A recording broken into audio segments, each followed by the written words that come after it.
So the big question is this: how are those in the self-storage industry like us going to be successful in today's market? That's the question, and this show will give you the answers. My name is Jim Ross, and welcome to the Self-Storage Show.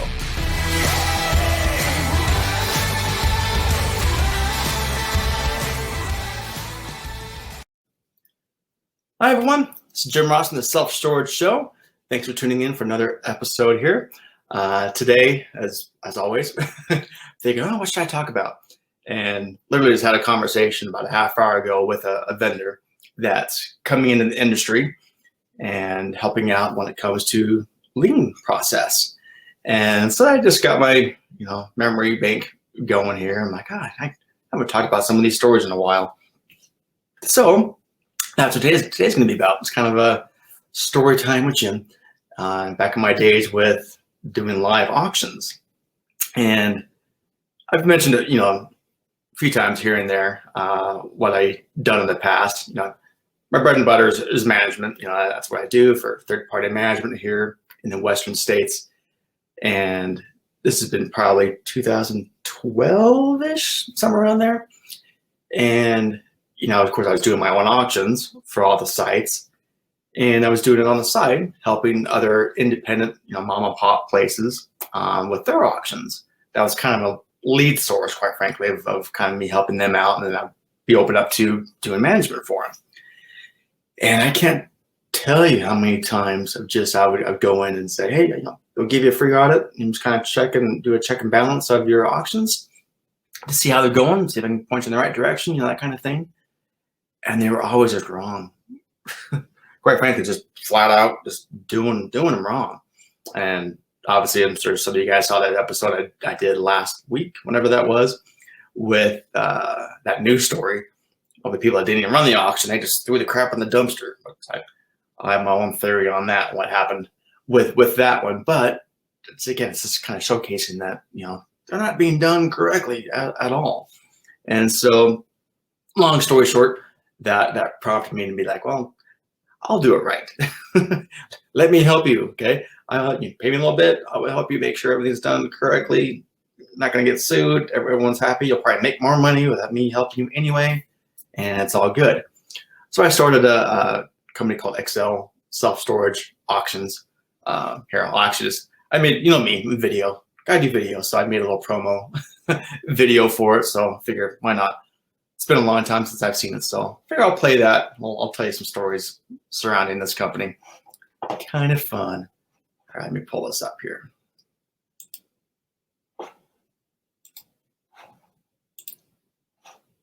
So again, this is my old company. It's no longer around. I'll tell you why here, but.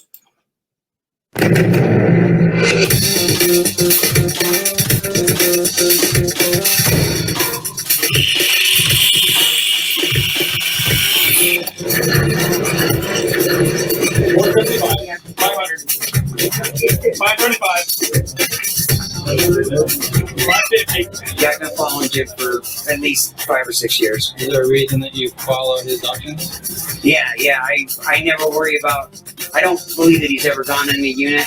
I know that he's just, in my book, he's above reproaches as far as that's concerned. I'm not saying that just because he's my friend and I like him. I'm saying that because I believe it. Jim's auctions have the reputation of being honest auctions. How many of Jim's auctions have you gone to? About 20 years worth. His are definitely better. He's organized with his paperwork. It's all ready. He's fast. He doesn't drag it out. 350 over here. 360, 390, 410, 425, 450, 500. You're at 500. 500 once. 500 twice. Sold. 500. 25 twice. Sold. 25. 900 twice. Sold. 900. Sold. 800. Sold. All right. Stick around. I'll hit the drawing real quick. 028 053.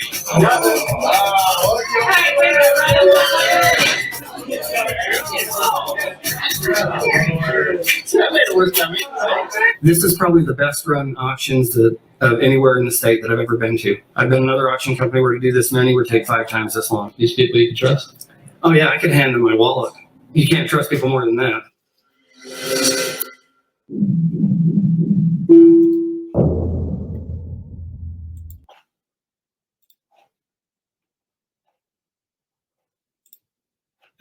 That brings back some memories. that was the beginning of the gray hair starting. Yeah, it was kind of fun, doing that. It was this big caravan. We would do that every Friday. Kind of the approach was one Friday, we'd get our clients, get them on the schedule. We would cut, process, make sure the letters are all good to go, all that kind of stuff. Move on to the next site, cut, process. That was one Friday. And the next Friday we would sell. We would have the auction and we would just keep rotating, between all the sites. I was here in Utah. So I did all the extra spaces and the U-Hauls and a bunch of independent mom and pop places. We kept busy, for a little kind of a part-time gig. we were very busy, and you'd see some stuff, as you could tell. And that was this one little auction at one site that we filmed, and yeah, a lot of stuff going on. But again, I started that just to make sure people are doing things right, in the first place. But it became doing live auctions. It got a little hairy at times. For one thing, you're just big caravan, and as you could tell, toot my own horn. But I ran good auctions. I was efficient and I was trustworthy, and I ran them legit, and started getting a big following.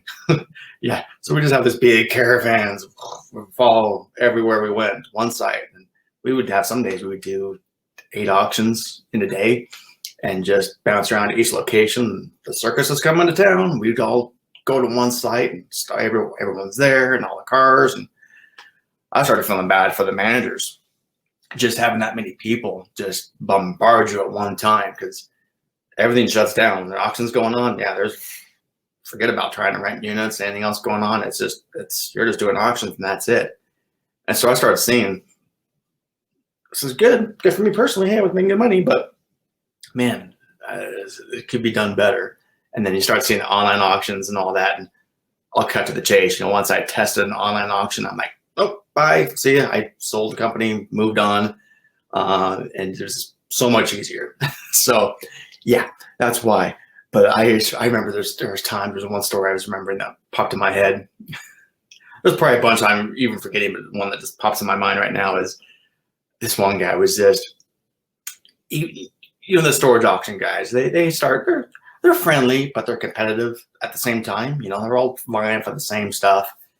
And this one guy just would not shut up, and just poking the stick, just do whatever he could to just get on everyone's nerves. And this one guy warned him. He's like, dude, shut it. It's like, he kind of warned him. It's like, just enough. Just be quiet. That's enough. Just stop it. And he just kept going. Just kept going and going. And so one of the units, I rolled the door up to start the bidding, have everyone start looking. He just shoved the dude in there, rolled the door down. He's like, I can't take it anymore. I'm done. I can't take it. Let's go to the next unit. And he starts banging on the door from the inside. Let me out. So I calmed everyone down, I was like the stupid counselor, and come on down, take a deep breath, relax. Yeah. Rolled the door up. As soon as I rolled the door up, the guy just came out, pants, and started swinging. And just fight broke out, and then, crazy people screaming. It was nuts. So, yeah, long story short, I had to kick that guy out and ban him from coming to auctions anymore. It's kind of sucked because he was actually a good payer. But, yeah, no fighting. No fighting at the at the storage auctions. And so, yeah, that was kind of the beginning of the end. I saw that fight. I'm like, getting tired of the in-person auctions. But kind of on the flip side, some of the auction buyers, yeah, they had some great stories to tell. They got some great stuff that was inside, kind of the treasures, inside. I always remember, it'll never happen again. It was my first place that I ran at a site. First as a manager, first location that I, way back in the day, I got into storage. and it was my first auction. And again, kind of how it goes, no training, no nothing. I just kind of learned as I went and talked to a lot of people, make sure I was doing things right. And it was my very first auction that I held. I was kind of, overseeing it, making sure it was all good, ran it myself, and very first unit I ever sold. Okay, it was boxes in front, and you couldn't see stuff in the back. Again, everyone that does auctions legit, you can't go in, you can't cross that threshold to see what's in there. And you can't. Whatever you see from the outside, that's what you're writing down. And if it's boxes, you're writing down boxes. You can't see back there what it is. Anyway, there was things covered with sheets. You're just thinking, it's dressers and whatever, furniture. Sold the unit, went for $50. Sold for 50. I'm like, all right, cool, $50. Move on, next unit. And I had everyone do that and then come to the office when we're in pay, where we're all said and done. Did that, did the other units, went back to the office to come pay. And having everyone come pay. And I see the guy that bought the $50 unit, the very first unit I ever sold, in the back. And he had these tears just kind of streaming down his face. I'm like, oh, good. Was there a body inside, or what did he find? My mind was kind of racing. And he comes up and gives me the $50. He's like, you're never going to guess. I'm like, what? I'm like, oh, again, I'm thinking dead body. It's like, just come here. Just come on. And go to the unit, and he makes sure there's nobody around. It was just me and him. He takes off the sheet. Under the sheet was like this vintage, according to him, this one of these vintage first editions Harley Davidsons. And I'm not a car guy. I'm not a motorcycle guy. I don't know. It looks like a bike with a motor on it. I don't know. I'm like, cool, dude. Got yourself a motorcycle. All right on. And he's like, no, you don't get it. Like, this is one of the original vintage Harley Davidsons. I'm like, all right, cool. Vroom, vroom. Good luck. And he's like, no, well, what do I do? And so again, I had never dealt with auctions before, so I realized you had to go through more of the lien process. I didn't know there was a vehicle in there. Go through that lien process and get the title and all that. And we did. We went through the proper channels, and hey, we got it for him. So yeah, he got this for $50. And it'll never happen again. Not in my lifetime probably with something like that, but it's happened to me my very first unit I ever sold. So that was like, hey, auctions are awesome. And then I quickly realized after that most of it's trash. Once it goes to auctions, they're kind of going to auction for a reason. So yeah, that'll never happen again, but that was fun. But then you had other guys. I remember one of the units I sold, and again, it was like tile inside. And again, I'm not an expert on this stuff. I just want to get it sold. Just want to get it out of there and rent the space out, have it open space again to re-rent, and have someone that's going to actually pay me monthly rent. I'm not really looking at the value of the stuff inside, And it was like full of tiles. Again, I'm not the man's man. I don't know. I go to Home Depot, and that's like my worst thing ever. So get me out of there. So I'm just looking at tile. I'm like, cool, whatever. And this one guy, I could see like ching ching, money going on in his head. And he bought it, and it went for, I want to say it was about $1,000. It was about $1,000. Like, even then I was like, ooh, all right, big spender. Cool. All right. I made my money back, on the unit. I'm happy. Move on to the next unit. Well, before we finished the auction and come back to the office, this dude already made a phone call, sold it already, and he made about $10,000 profit off of it, off of one phone call and about a 15-minute time span. Just taking pictures and then sent it to this guy and then sold it.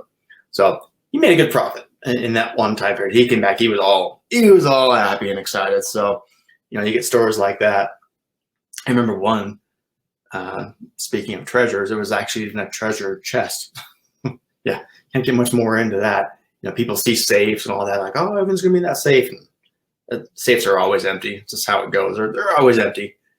But this was actually it looked like a treasure chest. And it was kind of sitting right in front. And of course, we don't go into it. We can't look into it. And all the auction guys are like, just come on, just let me see, just open it up. Just give us a quick peek. I'm like, nope, not doing it.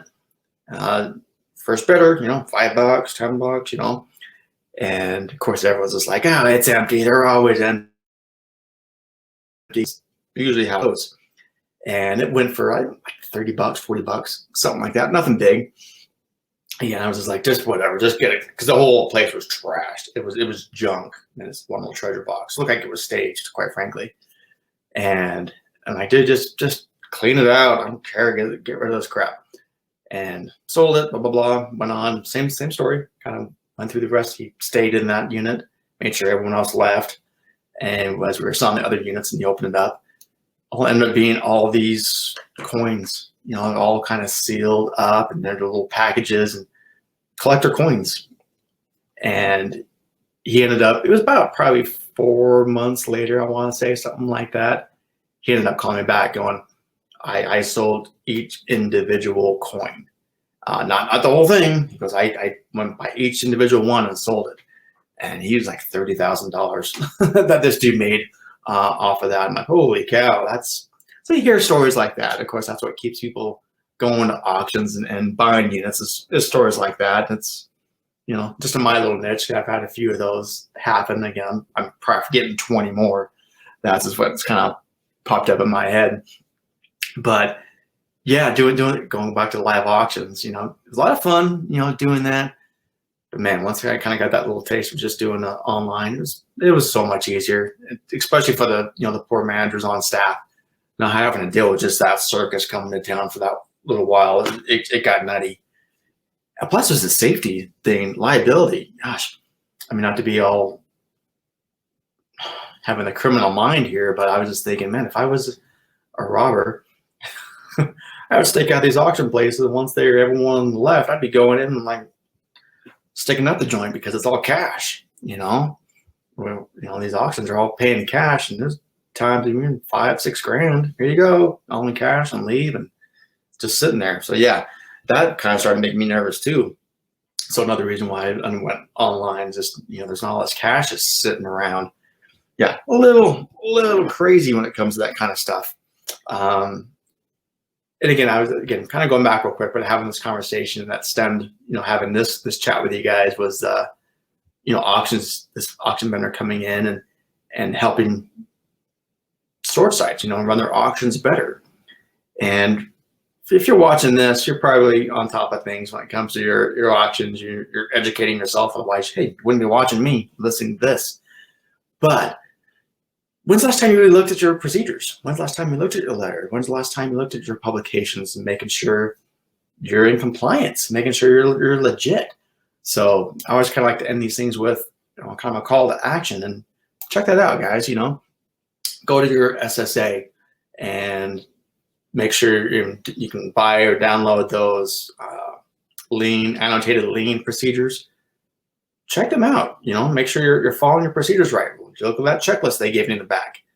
Some of those things are just because you've always done it a certain way doesn't mean you're doing it right, quite frankly. And so make sure things haven't changed in your state that you need to be keeping up to date with. So yeah, check that kind of stuff. That's my little PSA to end this with, is just making sure you're legit. There's plenty of people out there that you can run things past to make sure you are legal people in the storage industry. They can look it over for you. If you want to have send me to look at it, cool. I might give you my 2 cents, but I'm not the legal expert. But I'm happy to kind of give things a once over for people just to double check some stuff. So yeah, if nothing else, I will point you in the right direction who to talk to, so to make sure you are legit. So if you want to reach out, cool. You guys always do that. Always open invitation. So yeah, let's end it with that. Thank you guys so much for being a part of this, tuning in, watching, comments. I love it. So thank you so much. Have a good rest of your day. Take care. Hi everyone, this is Jim again. If you enjoyed this episode, make sure to visit 3milestorage.com for more free resources on how to grow your self-storage business. See you on the next episode.